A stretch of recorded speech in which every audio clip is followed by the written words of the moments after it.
Às vezes, acontece o paradoxo. Quanto mais contamos aos nossos filhos adultos, cada queixa, cada conta, cada hora de solidão, mais silencioso fica o outro lado da linha. Não porque nos amem menos, mas porque o fardo que depositamos com boas intenções acaba caindo nos ombros deles. E uma hora, até o ombro mais forte cede.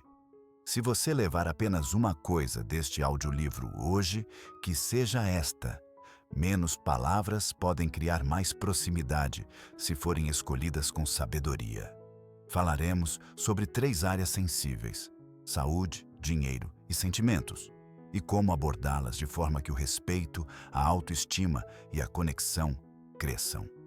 Não amanhã, não em algum momento, mas a partir da próxima ligação. Imagine uma cena bem comum. É fim de tarde, a xícara de café está meio vazia, você pega o celular. Antigamente, a conversa muitas vezes começava com um suspiro. A consulta médica foi cansativa, o joelho incomoda, os custos de aquecimento aumentam e à noite o apartamento fica silencioso. Seu filho ou sua filha ouve atentamente, assente, pergunta, oferece ajuda. Mas depois de algumas semanas, você sente uma mudança. As ligações ficam mais curtas, as vozes mais tensas, os encontros mais escassos. Você já vivenciou isso? E você também se perguntou: quando a proximidade honesta se tornou um fardo involuntário? A verdade é, entre dizer tudo e mentir, existe um terceiro caminho. Ele se chama escolher. Escolher o que precisa ser dito agora e o que pode esperar. Escolher como dizer, de forma concreta, tranquilizadora, orientada para a solução. Escolher quando se precisa de apoio, imediatamente, depois ou nunca. Essa escolha não é frieza. É o calor que se protege, não o sufocando com preocupações. É amor com uma bússola clara. Neste audiolivro, vamos guiá-lo passo a passo por este terceiro caminho. Substituímos o suspiro no início de uma conversa por uma frase que gera segurança. Transformamos um relatório de situação de 10 minutos em 3 frases que mostram: eu estou cuidando de mim. Eu me viro. Entro em contato se for sério. Trocamos confissões exaustivas por pequenos acordos concretos. Que tal experimentar como o tom na sua família muda quando as palavras deixam de ser um fardo e se tornam pontes? Importante, não estamos falando de silenciar a todo custo. Não se trata de minimizar perigos ou recusar ajuda quando ela é necessária. Trata-se de não fazer com que o cotidiano soe como algo dramático e de nomear o que é realmente dramático, a tempo e de forma clara. Quem domina essa distinção protege 2 bens preciosos ao mesmo tempo: a concentração dos seus filhos na própria vida, carreira, relacionamento, filhos e a sua própria dignidade como alguém que permanece capaz de agir. Não é exatamente essa a relação que desejamos, conectados, sem se emaranhar?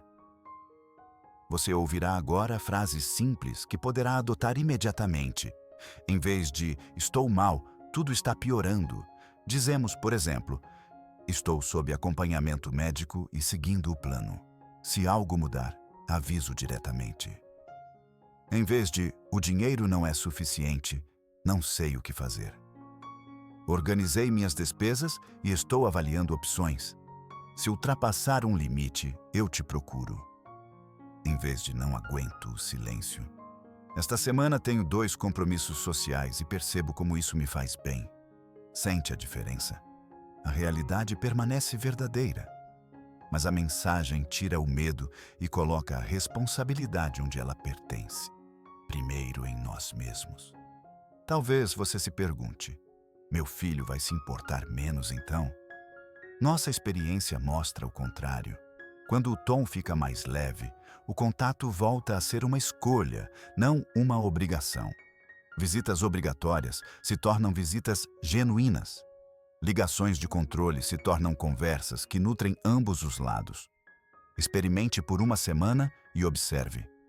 A frequência das ligações muda, o humor, sua própria paz interior. No final deste capítulo, Há uma promessa. Você não precisa falar mais para ser mais compreendido. Você precisa das palavras certas, no momento certo, na medida certa.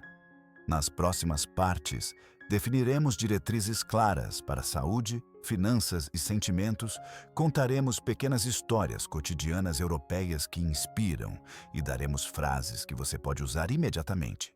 Menos fardo, mais proximidade. Essa é a direção.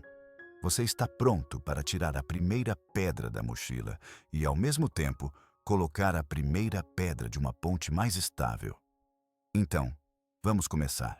Por que este tema é tão crucial, especialmente para pais na Europa que veem seus filhos há muito tempo como adultos e independentes?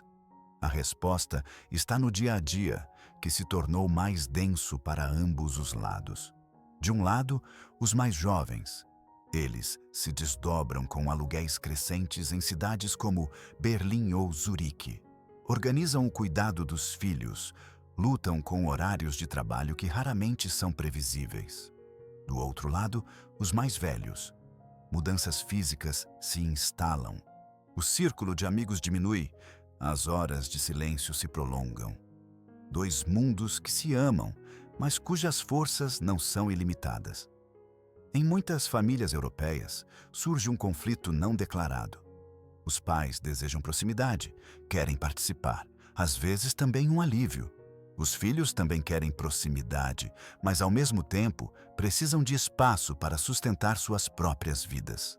Se as informações são compartilhadas sem filtro, cada dorzinha, cada lacuna financeira, cada humor sombrio, a proximidade se transforma em fardo. A confiança permanece, mas a leveza se perde. O que começa como honesta abertura, muitas vezes termina em irritação ou afastamento.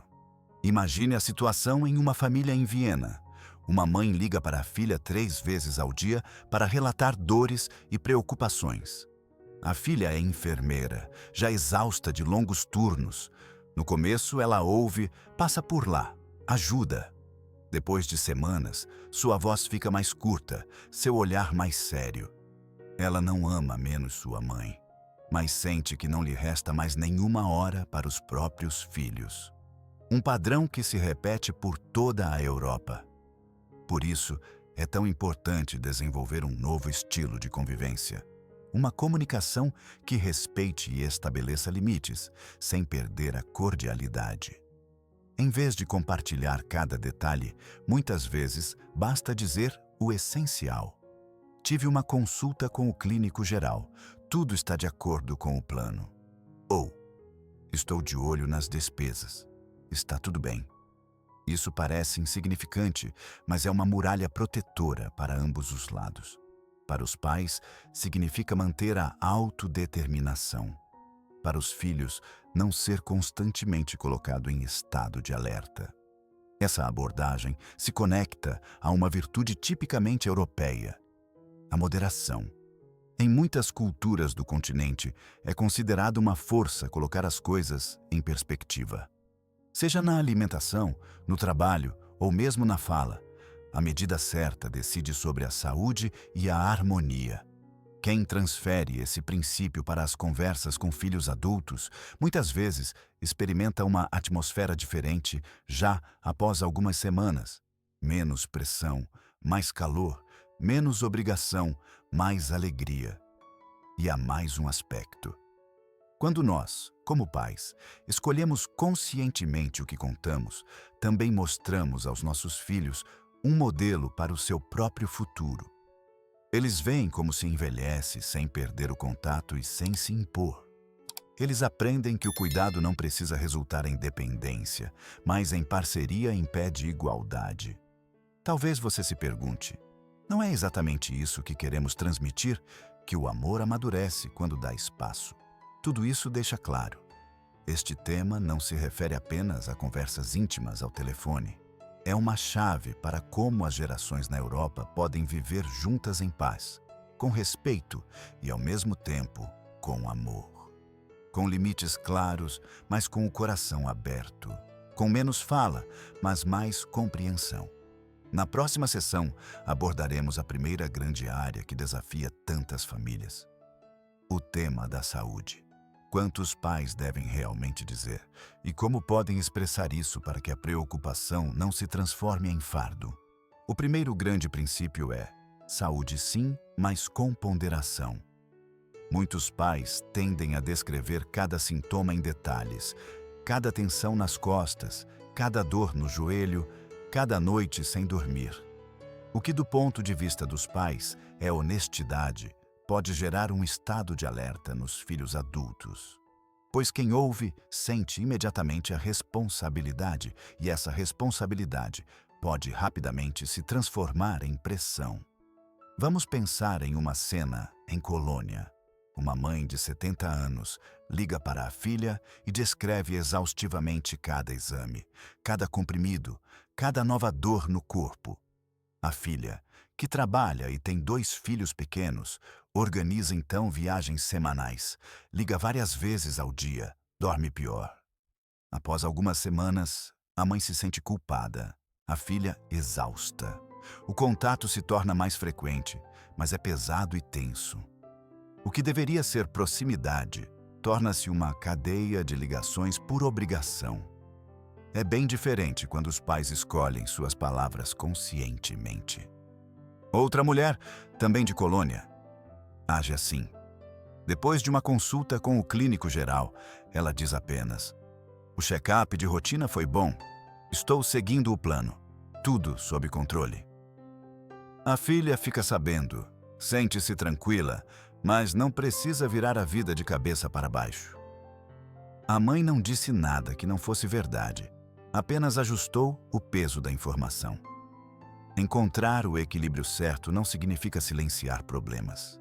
Significa distinguir o que é perigo agudo, onde preciso de apoio, e o que faz parte do envelhecimento normal, que posso gerenciar por conta própria. Um ligeiro aumento da pressão arterial ou uma fisioterapia planejada se encaixam mais na segunda categoria. Uma queda, uma cirurgia ou um diagnóstico com prognóstico sério, por outro lado, são momentos em que o silêncio seria irresponsável.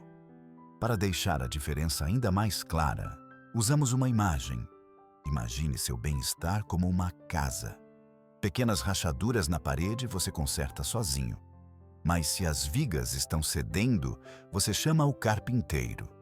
Da mesma forma, a comunicação sobre saúde deve funcionar. Queixas menores podem ser expressas em uma frase que tranquiliza. Intervenções sérias, por outro lado, devem ser abordadas abertamente, pois só assim as decisões necessárias podem ser tomadas em conjunto. Uma frase de exemplo que você pode experimentar imediatamente é: "Vou regularmente ao médico para exames e, enquanto o médico não disser nada urgente, estou aproveitando meu dia a dia." Ela transmite realidade sem drama. Ou: "Tenho medicamentos para prevenção. Isso faz parte de um plano, não é motivo de preocupação." Assim, os filhos ouvem: "Meus pais estão cuidando de si, são ativos, não preciso ficar constantemente em modo de alerta." Pergunte a si mesmo: o que meu filho realmente precisa saber? Que informação é útil e qual é apenas um fardo? Ao fazer essas perguntas antes de cada conversa, ganhamos controle sobre o impacto de nossas palavras. E oferecemos aos filhos não apenas tranquilidade, mas também a liberdade de nos ligar por afeição, não por obrigação. Na próxima parte, abordaremos um campo igualmente sensível: a situação financeira. Também aqui vale. Muita abertura pode paralisar, enquanto uma escolha inteligente pode aliviar. O segundo princípio diz respeito às finanças. Dinheiro é um tema sensível, em todas as gerações, em todos os países da Europa. Enquanto os pais muitas vezes sentem a necessidade de falar abertamente sobre suas dificuldades, exatamente isso pode gerar sentimentos de culpa ou sobrecarga nos filhos. Pois muitos jovens estão sob enorme pressão. Aluguéis crescentes, altos custos de energia, contratos de trabalho incertos.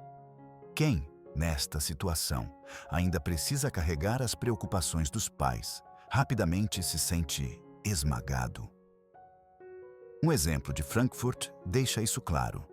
Um pai conta ao filho que mal consegue mais pagar as despesas adicionais.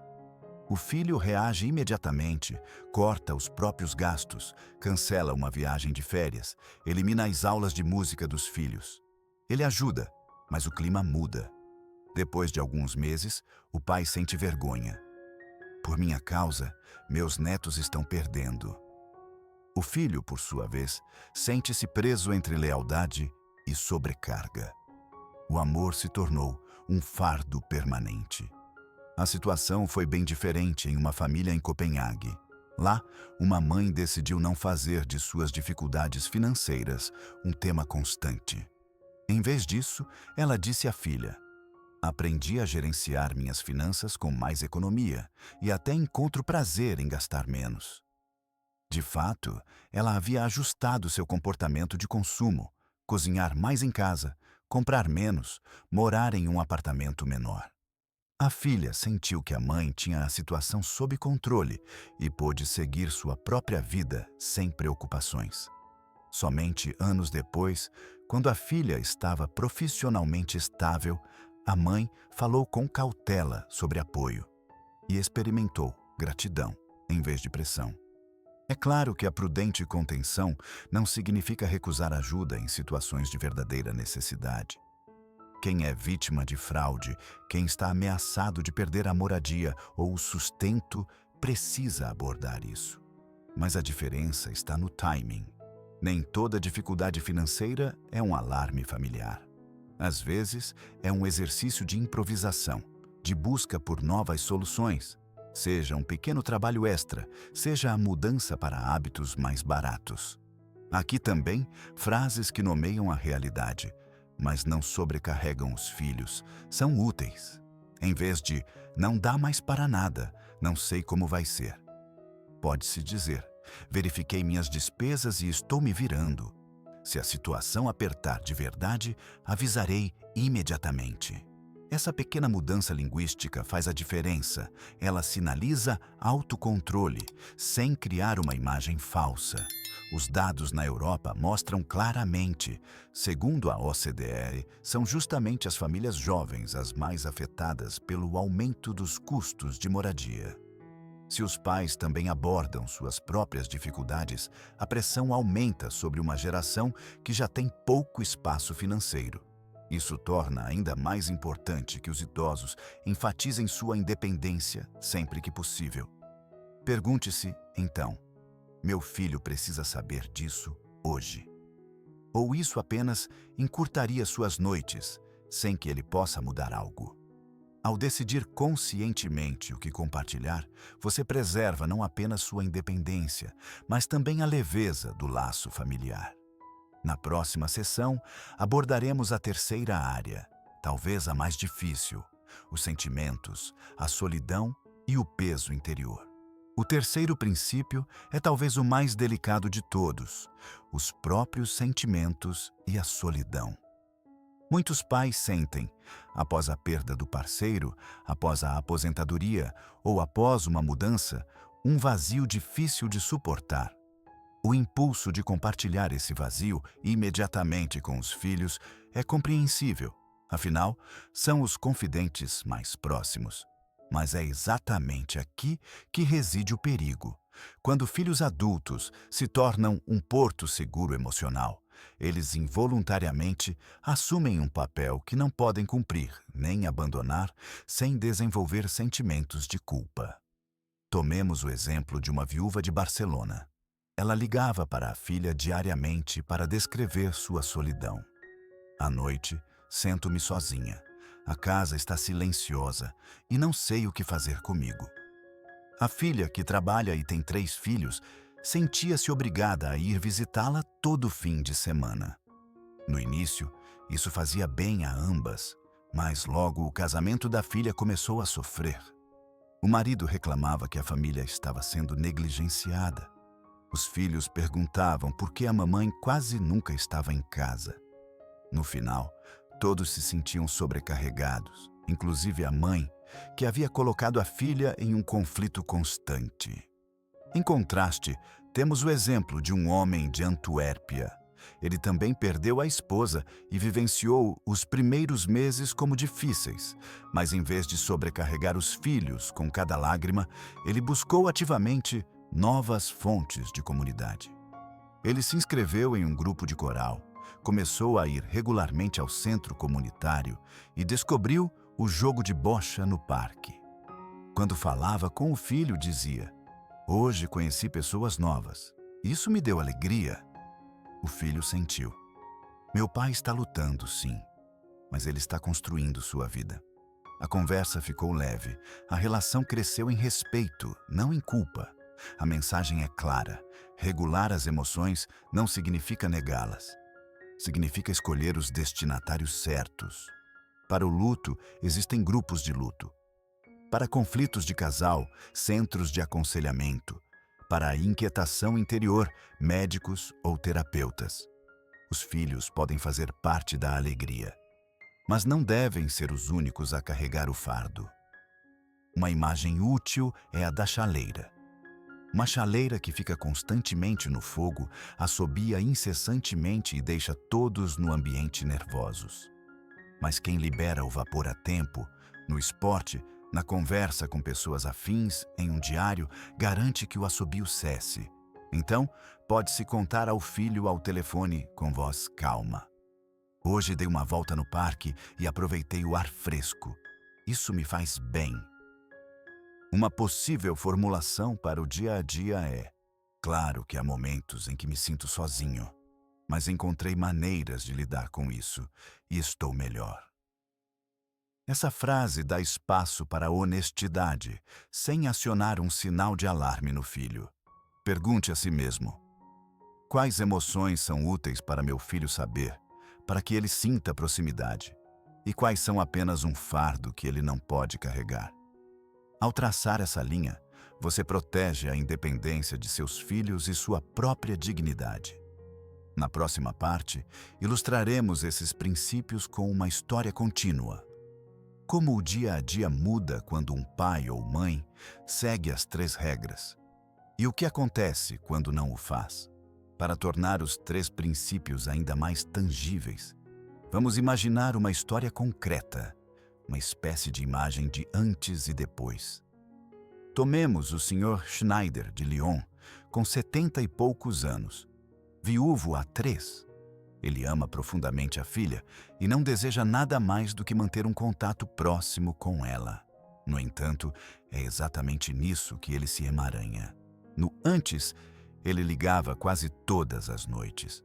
Relatava sobre sua pressão alta, descrevia como o dinheiro mal dava e como o apartamento era solitário sem sua esposa. A filha ouvia, interrompia seu trabalho, muitas vezes passava lá espontaneamente. No início, fazia por amor, depois cada vez mais por obrigação. O marido dela começou a reclamar: "Você está mais com seu pai do que conosco." Os filhos perguntavam: "Por que você nunca está em casa?" O Sr. Schneider percebeu que sua abertura não gerava proximidade, mas sim sentimentos de culpa. O tom entre ele e sua filha ficou mais pesado, as conversas mais curtas. Então, ele decidiu experimentar os 3 princípios. No depois, ele ligava apenas 2 vezes por semana e preparava as conversas conscientemente. Anotava 3 pequenas coisas que queria contar: um novo plano de pressão arterial, uma receita econômica bem-sucedida, um encontro no centro de idosos. Ao telefone, ele dizia: "A médica está satisfeita, estou seguindo as dicas dela." Ou: "Estou cozinhando mais em casa, isso economiza dinheiro e até fica mais saboroso." E: "Hoje conheci uma nova equipe no jogo de bocha." A filha percebeu imediatamente a diferença. Sua voz ficou mais leve novamente. Ela fazia perguntas por interesse, não por preocupação.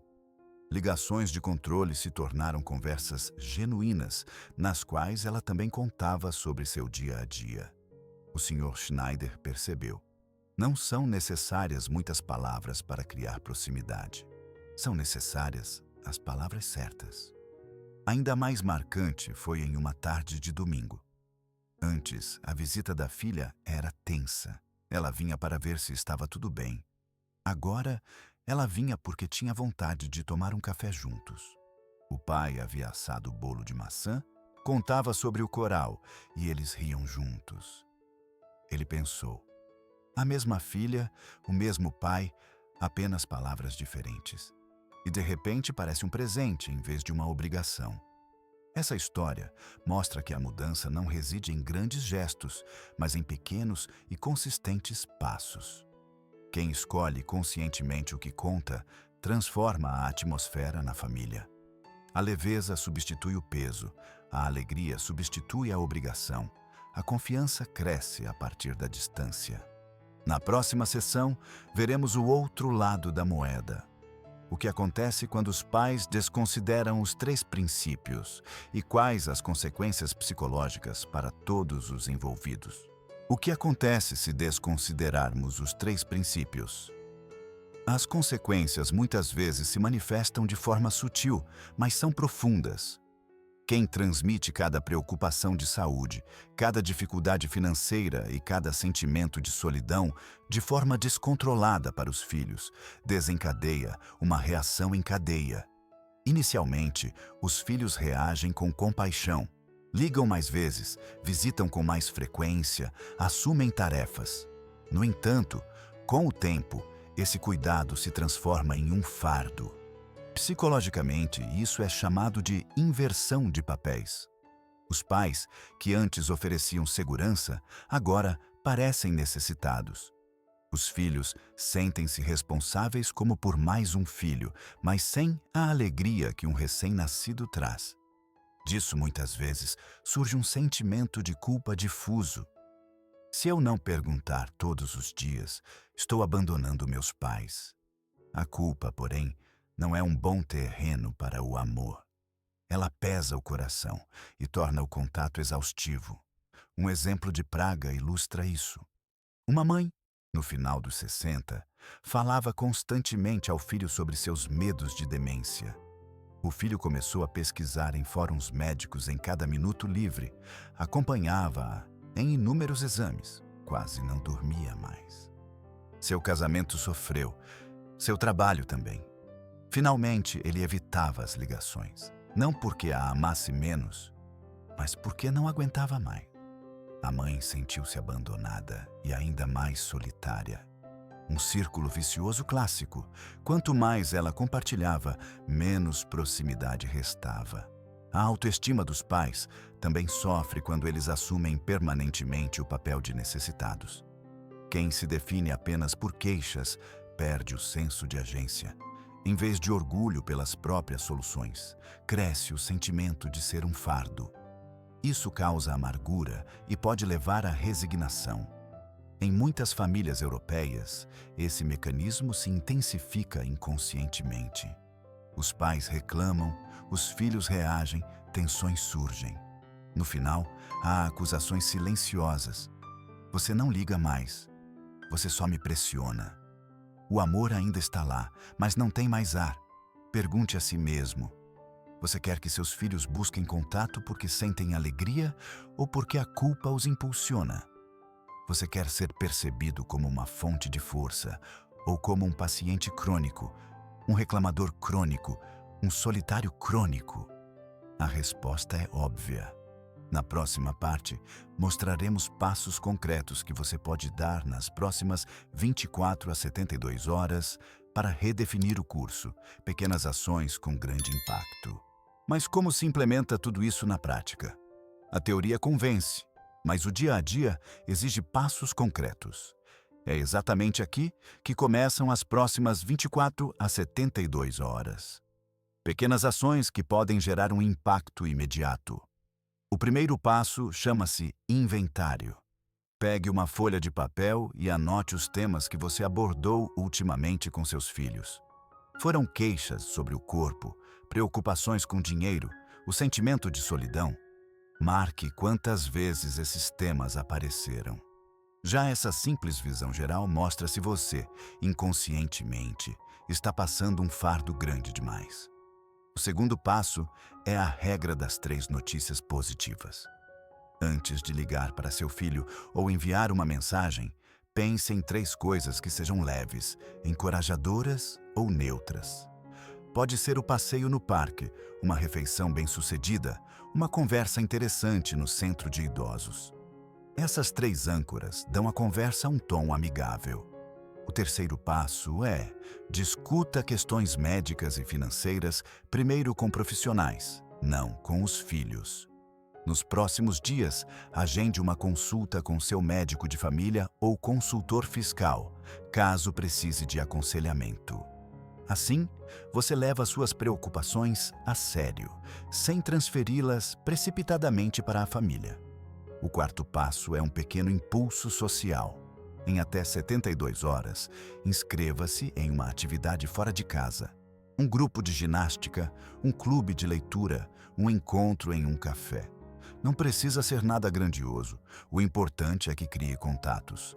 Este passo é particularmente eficaz contra a tendência de preencher o vazio emocional imediatamente com telefonemas para os filhos. E, finalmente, um quinto passo, que muitos consideram surpreendentemente libertador. Formule uma frase para o caso de emergência.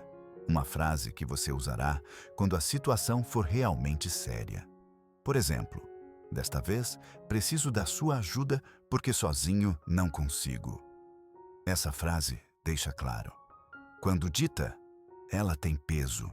Em todos os outros casos, seus filhos saberão que você tem a situação sob controle. Isso gera confiança e seriedade ao mesmo tempo. Imagine que você experimente esses 5 passos nos próximos dias. Você notará como as conversas mudam. Seus filhos não ouvirão mais principalmente problemas, mas sentirão sua força. Você mesmo se sentirá menos como um fardo, mais como um criador. O clima ficará mais leve, mais respeitoso, mais próximo. Na próxima sessão, recapitularemos os 3 pontos-chave de toda a jornada, de forma tão concisa que você possa mantê-los em mente a qualquer momento. 3 pontos-chave podem ser extraídos de tudo o que foi dito e são fáceis de lembrar, mesmo quando a vida permanece agitada. Primeiro, compartilhe sua saúde com moderação. Informe o essencial. Não oculte perigos, mas evite transformar cada sintoma em uma manchete. Isso proporciona tranquilidade aos seus filhos e a você mesmo a sensação de permanecer capaz de agir. Segundo, trate as finanças como um campo de responsabilidade própria.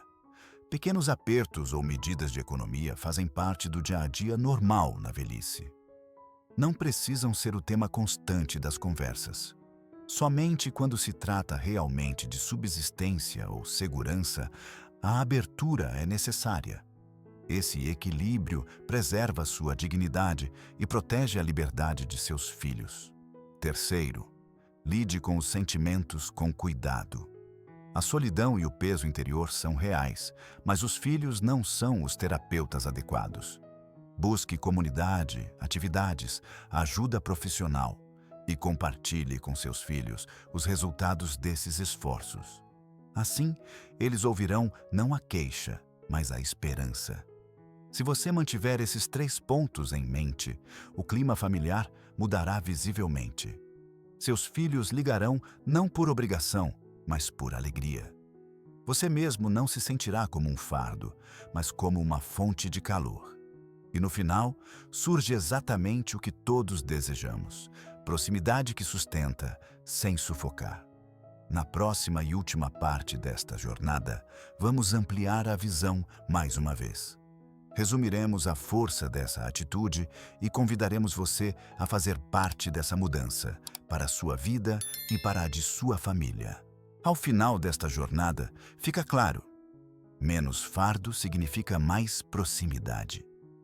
Ao comunicar sua saúde com moderação, organizar suas finanças de forma autônoma e processar seus sentimentos em ambientes adequados, você cria algo precioso, um espaço onde seus filhos podem respirar e você mesmo permanece de pé. Não é esconder, é amar com inteligência. O tipo de amor que não sufoca, mas fortalece. Imagine como será a sua próxima conversa com os filhos. Em vez de um longo relato cheio de preocupações, ela começa com uma frase como: "Hoje foi um bom dia. Conheci pessoas novas no parque." Seu filho ou sua filha sorri, pergunta e depois também conta sobre si. A obrigação se torna troca, a atenção se torna alegria. É exatamente aqui que se manifesta a força da sua decisão de escolher as palavras conscientemente. Os benefícios não são sentidos apenas no círculo familiar. Quem se mostra independente também experimenta mais autoconfiança. Novos hobbies, novos contatos, novas rotinas. Tudo isso confere estrutura e sentido ao seu dia a dia. E seus filhos veem: meus pais estão construindo suas vidas, eu posso construir a minha. Disso nasce o respeito de ambos os lados. Talvez você se pergunte: não é difícil dizer menos? Sim, no começo. Mas depois de algumas semanas, você sente que fica mais fácil. A contenção se torna força, a escolha se torna liberdade. E em algum momento você percebe: o relacionamento mudou, sem que ninguém tivesse que se esforçar mais. Por isso, meu convite: experimente. Conte-nos nos comentários quais experiências você teve. Já vivenciou que muitos detalhes sobrecarregaram a proximidade? Ou que menos palavras geraram mais compreensão? Sua história pode encorajar outras pessoas. Se você deseja que ainda mais famílias na Europa descubram essa sabedoria, compartilhe este vídeo. E se você não quer perder nenhum dos próximos episódios, assine nosso canal. Juntos podemos criar uma cultura na qual pais e filhos vivam mais facilmente juntos, com respeito, carinho e limites claros. Pois essa é a essência. O amor não diminui quando é dosado. Ele se aprofunda e permanece.